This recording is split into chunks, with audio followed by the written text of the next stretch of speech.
हिंद दोस्तों, सैनिक कभी किसी को दिक्कत नहीं देता और सामने यदि कोई दिक्कत है उसको मानता नहीं, क्योंकि वो सॉल्यूशन ढूंढ लेता है और उसको कम भी मिल जाए और फिर भी वो कुछ नहीं बोलता। ये कर्नल साहब के सुनहरे वर्ड हैं जो आपको सुनना होगा। फौजी आदमी दिक्कत नहीं देता किसी को, ठीक है, और दिक्कत मानता भी नहीं किसी से। कम है तब भी खुश है, नहीं मिला तब भी खुश है, शिकायत नहीं करेगा, सॉल्यूशन ढूंढेगा।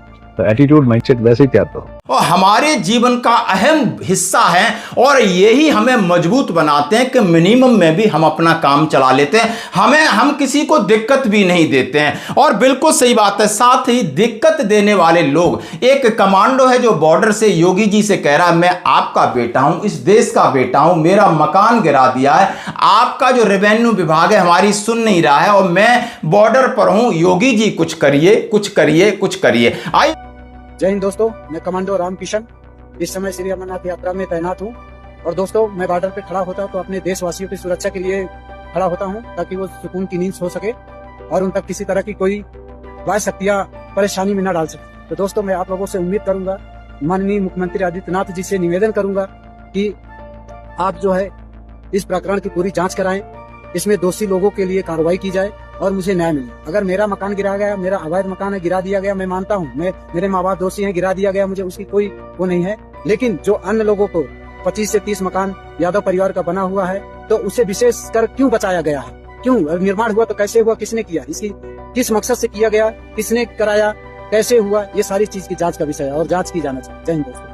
आइए दोस्तों, इसी के ऊपर बात करूंगा कि आखिर एक सैनिक किसका हिस्सा बॉर्डर से मांग रहा है। लगातार सैनिकों के प्लॉट कब्जे किए जा रहे हैं, दबाया जा रहा है, उनके साथ मारपीट की जा रही। तो अपना दर्द इन शब्दों में उन्होंने कहा है कि सर, मैं देश की तो सेवा कर लूंगा, अपने प्राण भी सच बता रहा हूं दे दूंगा, आपका बेटा हूं।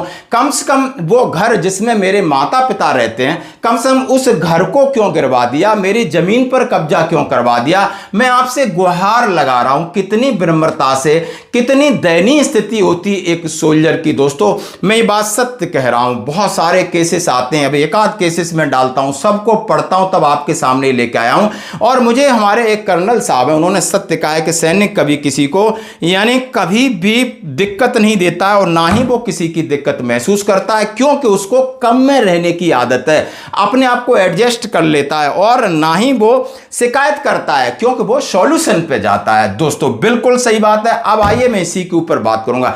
हमारा सैनिक यदि सेवा के अंदर है, उसको अकाउंट में पैसे आ गए, इतना ही काफी है। कितने पैसे आ गए, कौन से अलाउंस आए, कितना डीए लगा, कितना टीए लगा, उस बेचारे को कुछ नहीं पता। उस बेचारे की बात नहीं करना, हमारे कमांडिंग अफसर को भी नहीं पता होगा, हमारे किसी मेजर को भी नहीं पता होगा कि आखिर ये डीए का कैलकुलेशन कहां ऐड होता है, टीए कहां लगता है, एमएसपी कहां लगती, कोई नहीं देखता है। क्योंकि हमें भरोसा है कि जो हमें मिल रहा है वो सही है। हमारा पूरा फोकस 24 घंटे अपने काम पर रहता है, अपनी ड्यूटी पर रहता है, अपने ऑपरेशन में रहता है, अपनी फिजिकल चीजों पर रहता है, अपनी मेंटल भी हम उतने ही इन्वॉल्व रहते हैं। हमारा 8 घंटे का सिस्टम नहीं कि 8 घंटे गए, उसमें से हमने खैनी खाई, कुछ पान खाया, चाय पी, घंटा 2 घंटा एक आध फाइल पे साइन किए और अधिकारी अपने अपने चल दिए। यहां चाहे सेना के जवान हो, चाहे सेना के जेसी हो, सेना के अधिकारी हो, यदि आप बैरिक में भी हो तब भी आपको आपके कान खड़े रहेंगे, कहीं सीटी तो नहीं बजी, कान खड़े रहेंगे कहीं घंटी तो नहीं बजी, कान खड़े रहेंगे कहीं फोन तो नहीं आया। चाहे सीओ हो, आप किसी होटल में पार्टी कर रहे हो, यानी आपकी मैरिज एनिवर्सरी हो रही, लेकिन वो कमांडिंग अफसर है, उसको ये ध्यान में रहेगा मेरी यूनिट में क्या हो रहा है। जिस तरीके से एक पेरेंट्स को अपने बेटे, चाहे वो विदेश रह रहे हैं, देश रह रहे हैं, 24 घंटे कम्युनिकेशन में रहता है, 24 घंटे चिंता रहती, उसी प्रकार एक कमांडिंग अफसर को, फॉर्मेशन कमांडर है, उसको इस प्रकार की चिंता रही। लेकिन जय हिंद दोस्तों, मैं कमांडो रामकिशन। मैं आप लोगों से निवेदन करना चाहूँगा, जो लोग सोशल मीडिया से जुड़े हुए हैं, मीडिया लोगों से मेरा निवेदन है। दोस्तों, मैं एक देश का फौजी हूँ। मेरे पिता लल्लू पासी, जिन्होंने छोटा सा मकान बनाने के लिए उनकी पूरी कमाई को बर्बाद कर दिया गया है इन भ्रष्ट अधिकारियों द्वारा। मीडिया की और योगी आदित्यनाथ जी से मेरा निवेदन है कि महोदय, ये कानून क्या है? अगर गिरा दिया गया है मकान तो ठीक है, तो सबको गिरा दीजिए, सबका मकान गिराया जाए। पुलिस वाला आ रहा है, पैसा चाहिए, ग्राम प्रधान को पैसा चाहिए, नेकपाल को पैसा चाहिए, कानून गो को पैसा चाहिए। जितने अधिकारी पैसे दे रहे, जिसके पास गरीब है वो कहाँ से आप पैसा देगा? जिनको आप 300 रुपये 200 रुपये मजदूरी कमाने का, अपना पेट पालने का आज की महंगाई में वो नहीं है। इतनी महंगाई में उनका कम से कम 2-2.5 लाख का मकान 3 लाख का गिरा दिया गया है, जिसमें मटेरियल सहित मजदूरी सहित जोड़ दिया जाए 4 से 5 लाख रुपए बर्बाद कर दिया गया है। क्या यादवों के समय मर गए थे तुम लोग?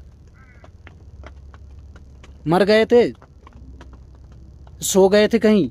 ड्यूटी कौन करेगा? लेखपाल की ड्यूटी क्या है? कानून गो की ड्यूटी क्या है? अगर तुमसे अपनी ड्यूटियां नहीं होती तो चूड़ियां पहन लो तुम। हम बॉर्डर पे खड़े हैं, बॉर्डर पे लड़ रहे हैं, बॉर्डर की सुरक्षा करते हैं। तुम्हारी जिम्मेदारी है समाज की। जो अवैध है तो अवैध पूरी तरह से क्यों नहीं होता?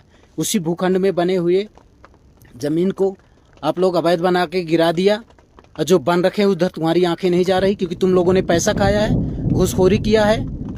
पुलिस वाले को पैसा चाहिए, तहसीलदार को पैसा चाहिए, नेकपाल को पैसा चाहिए, जितने कर्मचारी सबको पैसा चाहिए। क्यों? मुख्यमंत्री योगी आदित्यनाथ जी की तनख्वाह से आप लोगों का पेट नहीं भरता ना? भीख मांग लो।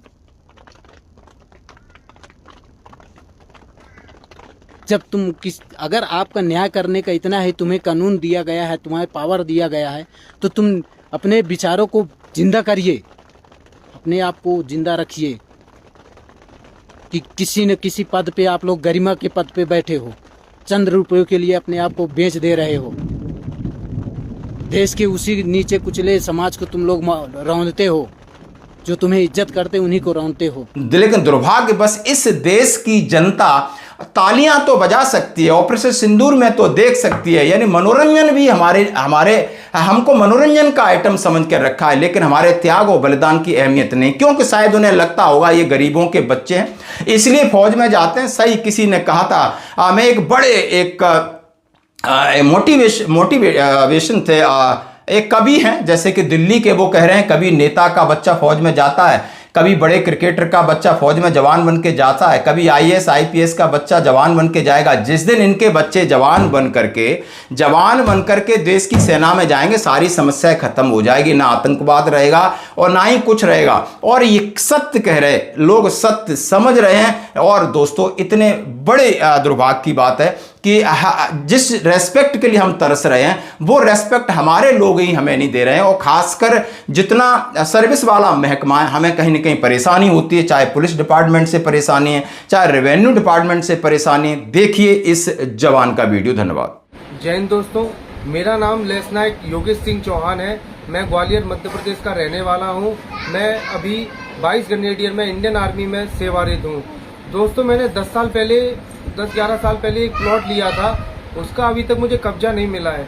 मैं 10 सालों से ऐसे ही घूम रहा हूँ, थानों के चक्कर काट रहा हूँ, तहसीलों के चक्कर काट रहा हूँ। ना तो थाना हमारी सुन रहा है, मुझे भगा देते हैं वहाँ से, ना ही तहसील वाले सुनते हैं। बोला कल आना, जब तक मेरी छुट्टी खत्म हो जाती है। मैं हर जगह से थक चुका हूँ। लास्ट ऑप्शन मेरा बस यही बचा है कि पूर्व सैनिक बल, कृपया मेरी सभी भाइयों से, सभी फौजी भाइयों से, मेरी पूर्व सैनिकों से, मेरी दिल से दुआ में मतलब बहुत मैं आपसे निवेदन करता हूं कि मेरे को बस आप पे ही भरोसा है। अब आप ही मुझे कैसे भी करके कब्जा दिलाएं, मेरी कोई नहीं सुन रहा है मेरी। जय हिंद।